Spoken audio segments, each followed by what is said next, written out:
PoK के line of control के पास की घटना है वो। हुए ब्लास्ट में 2 जवान शहीद हो गए जबकि एक अन्य जवान गंभीर रूप से घायल हो गया। ये धमाका तब हुआ जब जवान एलओसी के पास पेट्रोलिंग कर रहे थे और इसे आतंकवादियों की साजिश के तौर पर देखा जा रहा है। सैन्य अधिकारियों के मुताबिक ये आईईडी ब्लास्ट दोपहर 3:30 बजे के करीब हुआ, जिसकी लोकेशन एलओसी के पास जम्मू जिले के खोट थाने के अंतर्गत आने वाली केरी बटल क्षेत्र में है।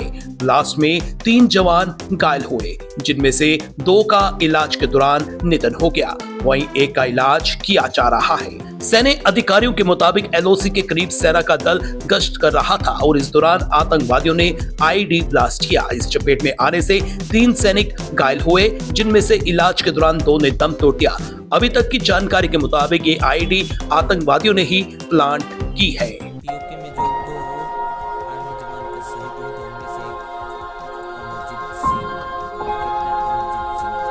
उनको हमारे दिल से सैल्यूट करता घर में शहनाइयां बजनी थी, घर में आंगन में शादी खुशियों का की महक भरी शादी थी। सेट हो चुका माँ था। की आंखों में अपने लाल के सिर सहरा और घोड़ी चढ़ते देखने का सपना था। होने वाली दुल्हन को शादी का लाल जोड़ा और हाथों में मेहंदी का रंग चढ़ने का इंतजार, लेकिन भाग्य को कुछ और ही मंजूर था। झारखंड के हजारीबाग के रहने वाले एक परिवार भारतीय सेना में शामिल जवान की शादी की तैयारी कर रहा था। जिस जवान की अप्रैल में शादी होनी थी, उसी जवान के शहीद होने की खबर जैसे ही उसके माँ बाप तक पहुंची, माँ का कलेजा छलनी हो गया। बेटे की शहादत से परिवार वाले दुखी हैं, लेकिन उन्हें इस बात पर भी गर्व है कि उनका बेटा देश के लिए अपनी जान कुर्बान कर चुका है। बुधवार तक उनका पार्थिव शरीर हजारीबाग में उनके पैतृक घर पहुंचेगा।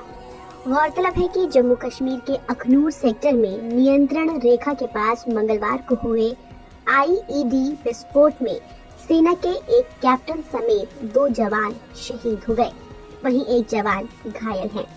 शहीद कैप्टन कमरजीत सिंह बख्शी उर्फ पुनीत हजारीबाग के झुलू पार्क के रहने वाले थे। वो अजिंदर सिंह बख्शी और नीलू बख्शी के इकलौते बेटे थे। कैप्टन कमरजीत सिंह बख्शी अखनूर में एलओसी पर पोस्टेड थे। परिजनों ने बताया कि जम्मू कश्मीर के अखनूर में एलओसी पर तैनात सरदार कमरजीत सिंह बख्शी की 5 अप्रैल को शादी होने वाली थी। इसकी तैयारियों के लिए वो 10 दिन पहले हजारीबाग में थे। अपनी शादी की तैयारी उन्होंने खुद की थी। शादी तय होने के बाद अपने फर्ज को निभाते हुए वो ड्यूटी पर वापस कश्मीर चले गए। परिजनों के मुताबिक 29 मार्च को हजारीबाग में शादी से जुड़ी रस्में निभाई जानी थी।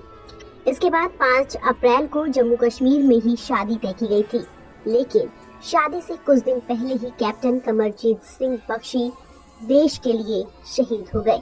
उनकी शहादत की खबर पर हजारीबाग के सिख समुदाय समेत पूरे शहर में शोक की लहर दौड़ गई है। शहीदों की शहादत को यूं भुलाया नहीं जा सकता। कैप्टन कमरजीत जैसे वीर सपूतों की बदौलत ही हमारा देश महफूज है।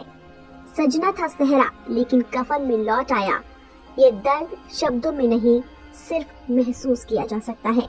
ताज़ा अपडेट के लिए आप बने रहिए एनबीटी ऑनलाइन के साथ।